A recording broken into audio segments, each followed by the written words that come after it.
अस्तित्वाचा शोध भाग 5 पूर्वसूत्र.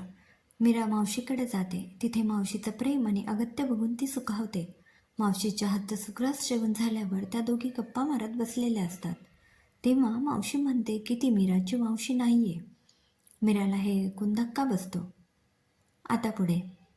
मावशी, अगं काय बोलतीयस तू हे? मीराने मावशीला विचारलं. तिला धक्काच बसला होता. मावशी काही न बोलता उठली. तिने एक फोटो आणला तिच्या खोलीतून. तो एका महिला सैनिकाचा फोटो होता. मावशी हा फोटो का दाखवत असेल? मीरा गोंधळली. ही तुझी मावशी आहे मीरा? Lieutenant general Malati. मी तिची सगळ्यात जवळची मैत्रीण. ती इथे आली तेव्हापासून आम्ही ह्याच घरात राहत होतो. मावशी कुठे आहे? मीराने अस्वस्थपणे विचारलं.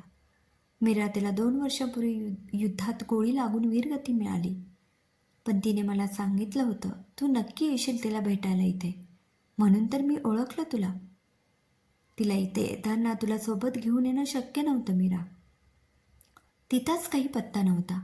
राहायला कुठे जागा मिळेल, सोबत कोण असेल हे काहीच निश्चित नसताना तुला सोबत आणून तुझी परवड व्हायला नको होती तिला. तुला ज्या आश्रमात सोडून ती इथे आली त्या माई तिच्या खूप चांगल्या ओळखीच्या होत्या. तिला खात्री होती तुझी तिथे व्यवस्थित काळजी घेतली जाईल. पण इथे तर तू होतीस ना, मग का नाही आणलं मला इकडे? मला तर तिचा चेहराही आठवत नाही. मावशी मला एका अनोळखी लोकांसोबत सोडून गेली याचा धक्का बसला आणि मी चक्कर येऊन पडले. दुखापतीमुळे माझ्या सगळ्या आठवणी पुसल्या गेल्या. मला तिचं, आईबाबांचं, कोणाचं साधं नावही माहीत नव्हतं. मला एक बहीण होती हे मला आत्ता समजलं जेव्हा मी आमच्या घरी गेले. मावशीला पण मी नको होते का गं? म्हणूनच सोडून गेली ती मला. कधीच भेटली नाही परत मला. आपण नकोसे होतो ह्या भावनेने मीराला रडू फुटतं. असं नाहीये ग मीरा. ती रोज फोन करून तुझी चौकशी करायची.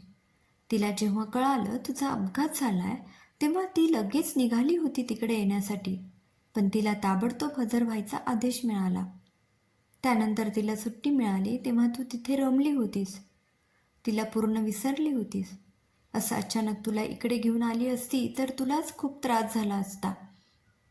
म्हणून तिने तुला तिथेच ठेवायचं ठरवलं. त्यानंतर जेव्हा तिला कळलं की तिला त्या युद्धावर जायचं आहे, का वाटलं तिला काय माहीत, ती परत पुण्याला गेली. तिचं घर तुझ्या नावावर केलं. तिथेच ही पेटी आणि पत्र ठेवून परत आली. मला हे कळलं तेव्हा मी पण अशीच चिडले होते तिच्यावर की तुला इकडचा पत्ता का नाही दिला. तेव्हा ती म्हणाली, मला माहीत आहे मीरा चिडली असणार माझ्यावर. मला तिला त्रास द्यायचा नाहीये अजून. तिला जेव्हा मनापासून वाटेल मला भेटावंसं तेव्हाच भेटीन मी तिला. 2च दिवसात ती ड्युटीवर गेली. 15 दिवसांनी तिच्या मृत्यूचीच बातमी आली. तिला आधीच सगळं कळालं असल्यासारखं हा अल्बम मला देऊन गेली, तुझं गिफ्ट म्हणून. तुझे लहानपणापासूनचे सगळे फोटो आहेत यात. मीराने तो अल्बम घेतला आणि ती खोलीत निघून गेली. हे सगळं ऐकून ती सुन्न झाली होती.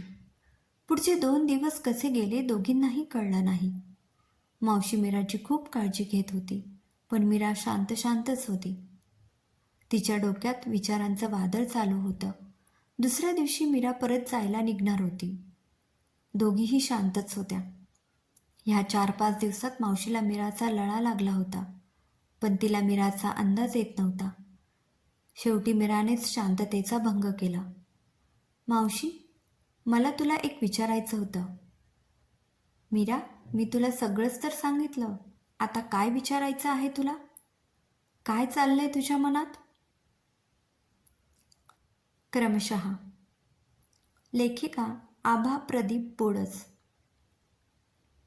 श्रोते हो, कसा वाटला अस्तित्वाचा शोध या कथेचा हा भाग?